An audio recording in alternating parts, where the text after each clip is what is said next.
세 번째 시간을 시작하도록 하겠습니다. 하나님의 통치하시는 심판의 목적은 무엇인가? 사역의 말씀 가운데 우리는 네 가지 정도를 찾아볼 수 있습니다. 첫 번째는 하나님께서는 그분의 우주를 깨끗하게 하시려고 심판하신다. 왕국 안에서 그분의 복음을 불순종하고 그분의 통치를 거스려 반역하는 모든 사람을 심판할 수 있는 강한 근거를 얻기 위한 것입니다. 두 번째, 구주께서는 하나님의 통치에 의로운 요구를 이루는 의의 생활을 할 수 있도록 우리를 구원하신다. 세 번째, 하나님 아버지는 그분의 통치 안에서 재판관이 되셔서 우리의 거룩하지 않은 것들을 다루실 것이다. 네 번째, 이러한 심판의 목적은 우리가 영 안에서 하나님을 따라 살도록 하는 것입니다. 첫 번째, 하나님의 통치하시는 심판의 목적은 무엇인가? 하나님께서는 그분의 우주를 깨끗하게 하시려고 심판하신다. 우주는 적극적인 목적을 위해 하나님에 의해 창조되었으나 그것을 더럽히기 위해 사탄이 왔다. 이제 하나님께서는 심판을 통해 우주를 깨끗하게 하고 계신다. 그분은 온 우주를 깨끗하게 하시는 철저한 역사를 하고 계신다. 결국 우주는 새롭게 될 것이다. 당신은 베드로 후서 3장에 언급된 새하늘과 새 땅의 의미를 아는가? 그것은 하나님의 우주의 새로움을 의미한다. 하나님은 깨끗지 않은 곳에 살거나 거하지 않으실 것이다. 그러므로 하나님은 우주를 깨끗하게 하시며 정결케 하고 계신다. 그분은 먼저 그분의 가정인 우리를 정결케 하신다. 지금 우리는 그분의 깨끗게 하시는 역사의 중심이다. 당신은 가끔 자신에게 이렇게 말하지 않는가? 내가 주 예수님을 사랑하면 할수록 왜 내게는 어려움이 더 많을까? 내 친척들은 번창하고 일이 잘 되고 있다. 그러나 내 상황은 점점 더 나빠지고 있는 것 같다. 어떤 성도들은 건강에 문제가 있다. 다른 성도들은 자녀들 때문에 실망한다. 우리에게 어려움이 있는 이유는 하나님의 심판이 그분 자신의 가정에서부터 시작되기 때문이다. 당신과 나는 하나님의 심판 아래에 있다. 라이프스타일 메시지 31번입니다. 그분 자신의 집인 이 집에서부터 하나님은 그분의 우주적인 왕국 안에서 그분의 복음을 불순종하고 그분의 통치에 반역하는 자들을 심판하실 수 있는 강한 근거를 얻으실 수 있기 위해 그분 자신의 자녀들을 다스리는 그분의 징계의 심판을 통하여 그분의 통치적인 행정을 시작하신다. 이것은 베드로 후서에서 다루어진 그분의 왕국의 설립을 위한 것이다. 우리는 4장 17절에서 심판이 하나님의 가족으로부터 시작된다는 것에 깊이 감동되어야 한다. 이것은 그분 자신의 자녀들을 다스리는 그분의 징계의 심판을 통하여 수행되는 하나님의 통치적인 행정이다. 하나님의 집에서 시작되는 이 징계의 심판의 목적은 하나님이 그분의 우주적인 왕국 안에서 그분의 복음을 불순종하고 그분의 통치를 거스려 반역하는 모든 사람들을 심판할 수 있는 강한 근거를 얻기 위한 것이다. 이것은 특히 믿지 않는 유대인들에게 해당한다. 이 심판의 결과는 하나님의 왕국의 설립일 것이다. 베드로전서 4장 17절에서 베드로는 이런 질문을 한다. 하나님의 복음을 순종치 아니하는 자들의 그 마지막이 어떠하겠뇨? 베드로는 심판이 우리로부터 시작된다면 하나님의 복음을 순종하지 아니하는 자들에게는 어떤 일이 일어날 것인지를 묻고 있다. 이 질문은 하나님의 복음을 순종치 않는 불신자들은 믿는 이들이 받는 것보다 더 심한 심판을 받게 된다는 것을 암시한다.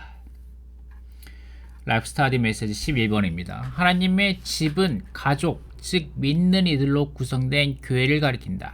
하나님은 이 집, 곧 그분 자신의 집에서부터 그분의 자녀들에게 징계하시는 심판을 행사하심으로써 그분의 통치적인 행정을 하신다. 하나님은 이렇게 하심으로써 그분의 우주적인 왕국에서 그분의 복음에 순종하지 않고 그분의 통치에 거역하는 사람들을 심판하실 분명한 근거를 갖게 되신다. 아멘. 그 두 번째입니다. 하나님의 통치상의 요구를 이룸입니다. 이제 우리는 왜 베드로가 의에 대하여 살게 하려라는 표현을 사용하는가를 물어볼 필요가 있다. 이것은 하나님의 통치상의 요구를 이루는 것과 관계에 있다. 사실상 하나님의 통치는 오직 한 가지, 의를 요구한다. 이 때문에 베드로 후서 3장 13절은 우리는 그의 약속대로 의에 거하는 바 새하늘과 새 땅을 바라보도다 라고 말한다. 베드로전서 2장 23절에서 우리는 주 예수님이 의로 심판하는 분에게 모든 것을 계속해서 맡기셨음을 본다. 그런 다음 24절에서 베드로는 우리가 의에 대하여 살아야 한다고 말한다. 여기서 베드로의 관념은 통치적인 것이다. 의는 하나님의 통치상의 문제이다. 우리는 하나님의 통치의 의로운 요구에 상응하는 생활을 하기 위하여 우리의 구제에 의해 구원받았다. 자, 이 부분이죠. 하나님은 의로우시며 그분의 통치는 의 위에 세워진다. 시편 89편 14절은 의가 하나님의 보좌의 기초라고 말한다. 그러므로 하나님의 통치 아래 사는 하나님의 백성으로서 우리는 의로운 생활을 해야 한다. 우리는 의에 대하여 살아야 한다. 그러나 우리 자신 안에서는 우리가 이런 종류의 생활을 할 수 없기 때문에 구주께서는 하나님의 통치의 의로운 요구를 이루는 의의 생활을 할 수 있도록 우리를 구원하신다. 우리 구주 그리스도께서 우리를 위하여 나무에 달려 죽으심으로써 우리의 모든 죄들을 담당하셨다는 것을 깨닫는 것은 중요하다. 이제 그분의 죽음은 우리와 죄들을 분리시키며 우리로 하여금 의에 대하여 살 수 있도록 우리를 살리신다. 자연히 우리는 하나님의 통치 아래 있게 되며 우리가 의에 대하여 살기 때문에 그분의 통치와 아무런 문제가 없게 된다. 베드로후서 1장 1절 말씀입니다. 예수 그리스도의 노예이며 사도인 시몬 베드로는 우리의 하나님이시며 구주이신 예수 그리스도의 의 안에서 우리와 함께 동일하게 보배로운 믿음을 할당받은 이들에게 편지합니다. 아멘. 우리의 하나님이시며 구주이신 부분인데 예수 그리스도는 우리의 하나님이시며 또한 우리의 구주이시다. 이것은 예수 그리스도께서 하나님이시며 우리의 구주가 되셨다는 것을 가리킨다. 그분은 바로 우리가 경배하는 하나님으로서 우리의 구주가 되시어 우리를 구원하셨다. 베드로가 사역하던 때에 이것은 그리스도 안에 있는 믿는 이들을 드러나게 인정받게 하였고 예수 그리스도께서 하나님이시라는 것을 믿지 않았던 유대인들과 예수 그리스도 아닌 가이사가 하나님이라고 믿던 로마인들에게 이분을 분별시켰다라고 말씀하고 있습니다. 여기 의가 나오는데 예수 그리스도의 의 안에서 우리 하나님은 의로우시다. 하나님은 그분의 의를 통하여 그리스도 안에 있는 모든 믿는 이에게 그들이 유방인이든 유대인이든 이방인이든 상관없이 사람들을 외모로 판단하지 않으시고 동일하게 보배로운 믿음을 신성한 목숨으로 할당해 주셨다. 이제 그분은 우리의 하나님이실 뿐 아니라 우리의 구주이시기도 하다. 그러므로 이제 그분의 의는 다만 하나님의 은하 그리스도의 의만이 아닌 우리의 하나님이시며 구주이신 예수 그리스도의 의다. 주님께서 우리의 구주시라는 점에서 그분의 의는 그분의 의로운 행동, 곧 그분께서 절대적으로 순종하시려 십자가에서 죽으신 것을 가리킨다. 그분의 이 죽음으로 말미암아 우리를 위하여 구속을 성취하셨고 우리가 하나님께 의롭게 될 수 있도록 하셨다라고 말씀하겠습니다. 아멘. 주님께서 우리의 하나님이시란 점에서 그분의 의는 그분의 공의를 가리킨다. 왜냐하면 하나님은 우리 구주 예수 그리스도의 의로운 행동, 곧 구속에 근거하여 그리스도 안에 있는 모든 믿는 이, 곧 유대인이나 이방인을 의롭다 하시기 때문이다. 아멘. 이렇게 말씀하고 계십니다. 자, 여기서 베드로후서 3장 13절 말씀 한 개 더 보겠습니다. 그러나 우리는 하나님의 약속에 따라 의가 거하는 새하늘과 새 땅을 고대하고 있습니다. 의는 하나님께서 옛 창조물 가운데 있는 모든 피조물에게 통치적인 심판을 집행하실 때에 근거가 되는 주된 요인이다. 그러므로 하나님의 통치에 관한 이 두 서신에서 이 의의 문제가 반복하여 강조된다. 우리가 베드로의 글에서는 그분의 통치 아래에서 유지되는 하나님의 의를 본다 라고 말씀하고 계십니다.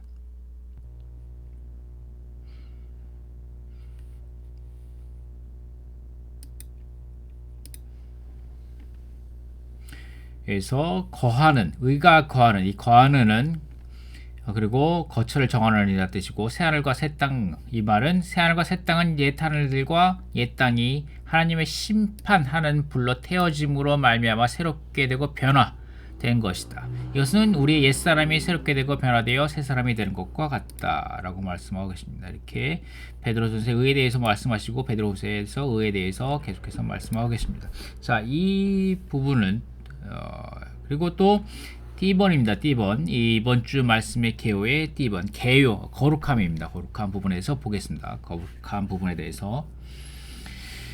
베드로전서 1장 17절에 나오는 심판은 아버지에 의해 수행되는데, 이것은 장래의 심판이 아니라 하나님께서 그분의 자녀들을 통치적으로 다루시는 현재의 매일의 심판이다. 아버지는 우리를 거듭나게 하심으로써 거룩하신 아버지와 거룩한 자녀들로 이루어진 거룩한 가족을 산출하셨다. 거룩한 자녀들인 우리는 거룩한 생활 방식으로 행해야 한다. 그렇지 않으면 하나님의 아버지는 그분의 통치 안에서 재판관이 되셔서 우리의 거룩하지 않은 것을 다루실 것이다. 자, 이 부분은 아침봉책 메시지에 있는 말씀인데, 베드로전서 1장 15절 17절 말씀입니다. 여러분을 부르신 거룩하신 분을 따라 여러분 자신도 모든 생활 방식에서 거룩하게 되십시오 라고 말합니다. 우리는 반드시 거룩하게 되어야 한다. 거룩하게 되는 것은 단지 어떤 종류의 옷을 입는 문제나 화장을 하지 않는 문제가 아니다. 거룩함에 대한 그런 관념은 너무나 외적인 것이다. 우리의 존재, 우리의 기질, 우리의 인격 전체가 거룩하게 되어야 한다. 이것이 우리의 모든 생활 방식에서 거룩하게 되는 것이다. 하나님은 우리가 그분의 거룩한 본성을 갖도록 내적으로는 생명으로 우리를 낳으셨고, 우리가 그분의 거룩함에 동참하도록 외적으로는 심판하심으로써 우리를 징계하신다. 이것이 하나님께서 우리를 징계하는 심판을 하시는 목적입니다. 아멘. 베드로전서 4장 12절 말씀. 사랑하는 여러분, 불같이 혹독한 시련이 여러분을 시험하려고 닥쳐올 때 이상한 일이 벌어진 것처럼 기이하게 생각하지 마십시오라고 말한다. 아멘. 베드로는 믿는 이들이 당하는 핍박을 하나님께서 그들의 생명을 정화시키기 위해 사용하시는 그러한 뜨거운 용광로로 생각했다. 이것은 그분의 통치적인 행정의 심판으로 믿는 이들을 처리하시는 하나님의 방법이며, 이는 그분 자신의 집에서부터 시작된다라고 말씀하십니다. 불시험은 죄인들과 반대자들이 아닌 그분의 가족의 구성원들, 곧 믿는 이들을 처리하시는 하나님의 방법이다. 불타는 뜨거운 용광로는 하나님께서 그분의 통치적인 행정의 심판을 수행하시기 위해 사용하시는 수단이다. 그분의 통치의 행정 아래서 하나님은 불시험을 믿는 이들에게 있을 수 있는 어떤 불순물을 정화시키는 용광로로 쓰신다. 그렇다. 그리스도 안에 있는 믿는 이들로서 우리는 금이지만, 우리는 금입니다. 형제자매님들, 우리는 금입니다. 금이지만 그럼에도 불구하고 우리는 여전히 많은 불순물들을 가지고 있다. 금으로서의 가치를 인정받으려면 99.9999가 되어야 합니다. 그럴 때 순금으로서 인정받을 수 있고 가치를 인정받을 수 있는 것과 같이 우리는 순금이 될 수 있도록, 금만이 남을 수 있도록, 우리에게 많은 불순물들이 제거될 수 있도록 우리는 정화되어야 합니다. 이 불타는 뜨거운 용광로를 거쳐서 이것이 하나님의 통치적인 심판의 목적이 있습니다. 이러한 정화는, 깨끗게 함은 단순히 가르침이나 교통 또는 교회 집회들에 참석하는 것을 통하여 얻어질 수 없다. 우리 모두는 불타는 뜨거운 용광로를 통과해야 한다. 하나님은 우리의 불순물을 태워 없애버리기 위해 우리를 불타는 뜨거운 용광로 안으로, 즉 불시험 안으로 넣으신다. 이것을 베드로는 믿는 이들에 대한 하나님의 통치적인 다루심의 심판으로 생각했다라고 말씀하고 있습니다. 단순한 가르침, 우리가 많은 메시지를 읽거나 라이프 스타디 메시지를 많이 읽거나 성경책을 많이 읽거나 또는 성도들과 많은 교통을 하거나 또는 교회의 여러 가지 집회들에 참석하는 것만으로는 우리가 부족할 수 있습니다. 그렇기 때문에 우리 모두에는 불타는 뜨거운 용광로를 통과해야 합니다. 이 부분은 이번 주 개요 메시지입니다. 우리는 하나님에게서 태어나 영적인 생명을 갖게 되고 새 창조물이 되었지만 여전히 옛 창조물 안에 있다. 이러한 이유로 우리에게는 하나님의 통치적인 다름이 필요하다. 그리스도인의 생명이 자라려면 우리에게는 하나님의 통치에 속한 징계가 필요하다라고 말씀하고 있습니다. 그리스도인의 생명이 자라려면입니다. 자, 이 부분에 있어서 말씀을 전하신 형제님께서 전하신 말씀이 있는데 이 부분을 여러분과 같이 나누기 바랍니다. 여러분이 생명이 자라길 원하십니까? 여러분은 당신의 생명이 자라길 원하죠. 우리가 이 7절기를 통하여 격려를 받습니다. 많은 성도들이 이렇게 함께 모여서 대가를 지불하고 이렇게 함께 모입니다. 이것이 다만 많은 사람들이 모여서 어떤 외적으로 흥분하기 위해서 모이는 것이 아닙니다. 그 안에는 당신 안에 더 주님 안에서 자라겠다는 열망이 있기 때문에 이렇게 모이는 것입니다. 이 말씀을 더 들어야 되겠다. 더 자라야 되겠다. 그러나 우리가 주님 안에서 자라기 위해요. 그분의 말씀을 다만 더 받고 계시를 더 받고 생명을 더 받아야 할 뿐만 아니라 이 자라는 문제는 바로 하나님의 통치에 속한 징계가 필요합니다. 우리 안에 있는 많은 것들이 처리되어야 합니다. 제거되어야 합니다. 주님 안에서 자라기 위하여 다만 신성한 요소가 우리 안에 더해져야 할 뿐만 아니라 또한 청소하는 것, 치우는 것이 필요합니다. 어떤 것이 빼져야 합니다. 감해져야 합니다. 우리 안에 있는 옛 요소들이 제거되어야 합니다. 그러기 위해서 하나님의 통치에 속한 징계가 필요합니다. 예레미야서 48장 11절입니다. 모압은 그 젊었을 때부터 편안히 있어서 그 찌꺼기가 남아있고 우리는 편하게 사는 걸 좋아하죠.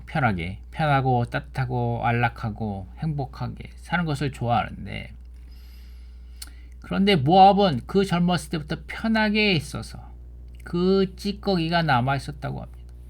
이 그릇에서 저 그릇으로 옮겨진 적이 없으므로 이거 옮겨진 적이겠죠. 옮겨진 적이 없으므로 예레미야서 죄송합니다. 11절 말씀. 옮겨 담아진 적이 없으므로 옮겨 담아진 적이 없었고 쫓겨난 적도 없었다.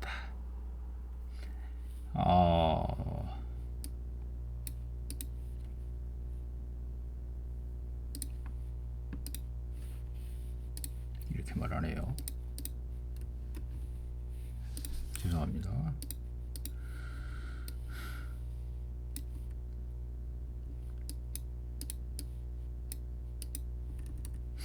모압은 어릴 때부터 편하게 지내왔으며 앙금 가라앉아서도 그릇에서 그릇으로 옮겨 담아진 적이 없었고 쫓겨난 적도 없었다. 그리하여 그 맛이 그대로이며 그 향도 변하지 않았다. 이 말씀이 아주 중요합니다. 그러기에 참으로 그날들이 오고 있다. 여호와의 선포이다. 내가 그를 쏟아 부을 이들을 그에게 보내면 그들이 그를 쏟아 그의 그릇을 비우고는 그의 항아리들을 깨트려 버릴 것이다. 이스라엘 집이 베델을 의지하다 부끄러움을 당하였 모압이 그 모습 때문에 부끄러움을 당하게 될 것이라고 말씀하셨습니다. 이 말씀이 항상 제게 인상을 줍니다. 그리스도 주님 안에서 자랄 때 나의 향은 지금 어떠한가? 나의 향은 이 향이죠. 나의 향은 어떠한가? 나의 맛은 지금 어떠한가? 제가 여러 해 주님 안에 있으면서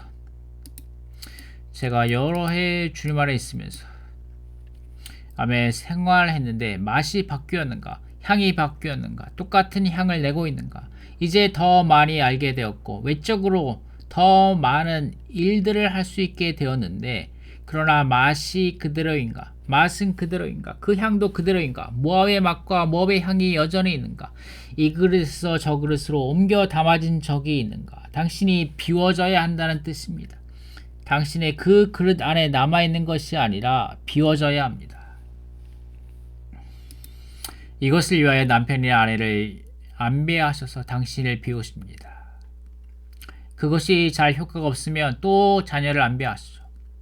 첫째 자녀가 그 일을 잘 하지 못할 때 둘째 자녀를 안배하셔서 당신이 배워지는 일을 하게 하십니다. 모든 상황, 모든 환경, 모든 일이 당신을 비우기에 안배됩니다. 어떠한 것이 있을 때 당신은 어떻게 할 수 없죠. 당신이 결혼하기 전에 혼자 살 때는 모든 것을 잘 처리하고 잘 되는 것 같습니다. 그런데 당신에게 배우자를 안배하시고 자녀를 안배할 때 이제 당신이 더 이상 그것을 잘할 수 없게 되죠. 압력을 받게 됩니다. 주님으로부터 어떤 압력을 받게 됩니다. 그럴 때 당신이 비워집니다.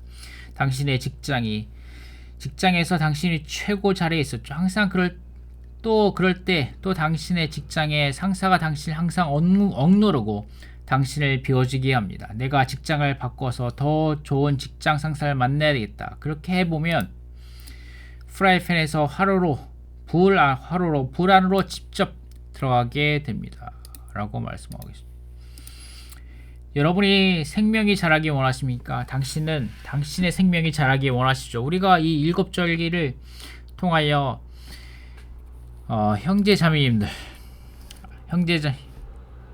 형제자매님들의 이런 상황이 정말 있지 않습니까? 하나님께서는 우리의 향이 그대로 남아있기 원치 않습니다. 우리가 주님 안에서 자라야 하는데, 아멘. 그것은 다만 우리의 지식이 증가하고 우리의 영적인 은사가 자라는 것의 문제가 아니라, 다만 그 문제가 아니라 우리 안에 있는 요소들이 비워지고 모든 인간적인 요소들이 감소되는 것, 타고난 요소들이 감소되는 것을 포함합니다. 라고 말씀하고 계십니다. 아멘. 자, 여러분의 타고난 맛이 채워지고 향기가 채워지고 오직 그리스도의 향기만이 가득 풍기는 사람이 되기 원합니다. 여러분을 접촉하는 모든 사람들이 우리의 타락한 사람의 어떠한 맛과 향기가 아니라 그리스도로 충만한 맛과 향기가 사람들에게 풍겨나기 바랍니다. 아멘. 베드로전서 라이프사이드 메시지 1번입니다. 여기에서 베드로는 믿는 이들에게 하나님께서 그들을 온전하게 하고 계시기 때문에 의심할 필요가 없다고 말하는 것 같다. 마치 돌이 건물 안에서 짜맞춰지기에 깎이는 것 같이 우리 또한 온전하게 되고 굳게 되고 강하게 되고 견고하게 되기 위하여 깎여질 필요가 있다라고 말씀하겠습니다. 사도행전 14장 22절 말씀. 제자들의 혼을 견고하게 하고 항상 믿음 안에 머물러 있으라고 권유하며 우리가 하나님의 왕국에 들어가려면 많은 환난을 겪어야 합니다라고 말하였다. 각주입니다. 사람의 혼은 생각과 감정과 의지로 나누어진다. 제자들의 혼을 견고하게 하는 것은 주님과 그분에 관한 일들을 알고 이해할 수 있도록 그들의 생각을 견고하게 하고 우리가 주님을 사랑하고 주님의 권익을 위한 마음을 갖도록 그들의 감정을 견고하게 하고 그들이 강하여 주님께 함께 머물고 주님을 기쁘게 하시는 일을 할 수 있도록 그들의 의지를 견고하게 하는 것이다. 마치 우리의 혼이 우리 자아와 우리의 어떤 스스로의 느낌과 우리 자신의 의지만으로 가득 채워지는 것이 아니라 우리의 혼이 비워지고 변화되고 새롭게 되어서 주님에게 쓰임받을 수 있는 혼이 됨으로 심판의 목적은 우리가 영 안에서 하나님을 따라 살도록 하는 것입니다. 이것이 2번에 있는 것이고 마음에 숨겨진 사람인 우리 사람의 영과 영광의 영이시자 그리스도의 영이신 하나님의 영은 우리가 신성한 본성을 가지신 우리의 몫이신 하나님께 동참하기 위한 수단입니다. 우리의 영이 아멘. 우리가 영이 새롭게 되므로 아멘. 영 안에서 하나님을 따라 살 수 있도록 됩니다. 이것은 메시지 1번에서 내용입니다. 자, 여기 뒷부분에 신약의 결론에서 하나님의 속성들 부분에서 거룩함과 의 부분을 이렇게 여러분을 위하여 준비해 놓았습니다. 여러분이 직접 한번 추구해 보시기를 바랍니다. 아멘. 여기에서 그리스도의 생명이 자라려면 우리에게는 하나님의 통치에 속한 징계가 필요하다. 이렇게 말씀하시네요. 자, 이 부분을 한 번 더 추가해 보도록 하겠습니다. 자, 이렇게 해서 우리가 심판을 받아야 되는 5가지 이유에 대해서 우리가 함께 형제님들과 함께 추구해 보았습니다.